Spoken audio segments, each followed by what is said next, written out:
کون کہتا ہے کہ پاکستان ایک غریب ملک ہے؟ خطے بلکہ دنیا میں سب سے زیادہ مہنگی بجلی خرید کر استعمال کرنے والا ملک غریب کیسے ہو سکتا ہے؟ یہ کیسا غریب ملک ہے کہ جن آئی پی پی سے بجلی خریدتا ہے انہیں پیسے بھی پورے ادا کرتا ہے، چاہے بجلی استعمال کرے یا نہ کرے؟ یہ کیسا غریب ملک ہے جس کے پاس 22,000 میگا واٹ بجلی کا نظام تو موجود ہے اور وہ لگ بھگ 45,000 میگا واٹ بجلی خرید رہا ہے؟ یعنی اپنے برتن میں اتنی چیز خرید کر رکھنے کی جگہ نہیں، لیکن ملک کی امیری اتنی ہے کہ ہم خرید رہے ہیں۔ یہ کیسا غریب ملک ہے جہاں لگ بھگ 7 آئی پی پیز ایسے ہیں جنہوں نے ایک بھی یونٹ پیدا نہیں کیا، لیکن انہیں اربوں روپے کی پیمنٹ عزت سے اور بر وقت ادا کی جاتی ہے۔ یہ کیسا غریب ملک ہے جس میں بجلی ڈالروں کے حساب سے خریدی جاتی ہے اور ڈالر کی قیمت بڑھنے کی صورت میں پیمنٹ کے جو صفر ہوتے ہیں اس کو خوشی خوشی بڑھا دیا جاتا ہے۔ یہ کیسا غریب ملک ہے جس میں اس مہنگی بجلی کے بعض شرمناک معاہدوں میں تو یہاں تک ایسی شکیں ڈالی گئی ہیں کہ انہیں پاکستانی عدالتوں میں چیلنج بھی نہیں کیا جا سکتا۔ آئی پی پیز کے ساتھ ناظرین ان معاہدوں کا سلسلہ 1994 میں شروع ہوا۔ پیپلز پارٹی کا دور حکومت تھا جس میں 35 کمپنیوں کے ساتھ بجلی خریدنے کے معاہدے کیے گئے۔ جنرل پرویز مشرف کے دور حکومت میں 48 کمپنیوں کے ساتھ معاہدے ہوئے۔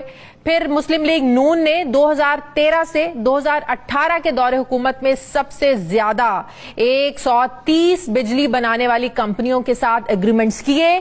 پھر اس کے بعد پاکستان تحریک انصاف انہوں نے بھی پورا حصہ ڈالا، وہ بھی کسی سے پیچھے نہیں رہے اور اپنے دور حکومت میں 30 کمپنیوں کے ساتھ بجلی بنانے کے طویل مدت کے معاہدے کیے۔ کچھ کمپنیز کے ساتھ تو 2057 تک کے معاہدے کیے گئے، یعنی آئندہ 33 سال تک ان کمپنیوں سے عوام کی ہم سب کی جان چھوٹنے والی نہیں ہے۔ بجلی بنائیں یا نہ بنائیں لیکن ادائیگیاں ہمیں کرنی ہیں۔ وزارت توانائی نے اپنی ایک رپورٹ میں بتایا ہے کہ گزشتہ 10 سالوں میں کیپیسٹی پیمنٹ کی مد میں آئی پی پیز کو 8,344 ارب روپے کی ادائیگی کی گئی ہے، جبکہ اس سال 2,010 ارب روپے ادا کرنے ہیں۔ ذرا سوچیں کہ پاکستان کی بجلی کے معاہدوں کی اس تاریخ کا وہ کون سا کردار ہے جو ابھی تک سامنے نہیں آیا ہے۔ آپ مہنگی بجلی کے خلاف احتجاج بھی دیکھتے ہیں، تنقید بھی سنتے ہیں، لیکن وہ کردار ہمارے سامنے نہیں آتا۔ زیادتی کی نشاندہی کرتے بھی بڑے لوگ نظر آتے ہیں، لیکن ایسے معاہدے کرنے والے جو کردار ہیں ان کو سامنے کیوں نہیں لایا جاتا؟ کبھی آئی ایم ایف تو کبھی ورلڈ بینک پر ڈال کر بجلی مہنگی سے مہنگی کرتے جا رہے ہیں۔ جن حکمرانوں نے قوم کے ساتھ یہ ظلم کیا وہ کون ہے؟ وہ کون ہے؟ بجلی کے مسئلے کو سمجھنے کی بجائے آسان اور نہایت منافع بخش انہوں نے بنا ڈالا۔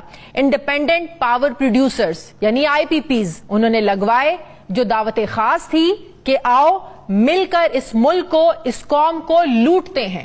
وہ کون ہیں جنہوں نے اپنے اربوں روپے کے کمیشن کے لیے تھوڑی بددیانتی کی لیکن عوام کے کھربوں روپوں کا نقصان کیا؟ وہ کون ہیں جو کیپیسٹی پیمنٹ کے ظالمانہ معاہدے کرتے ہوئے انہیں یقین تھا کہ کبھی ان سے پوچھا نہیں جائے گا اور وہ بالکل ٹھیک تھے کیونکہ واقعی آج تک ان سے کبھی نہیں پوچھا گیا؟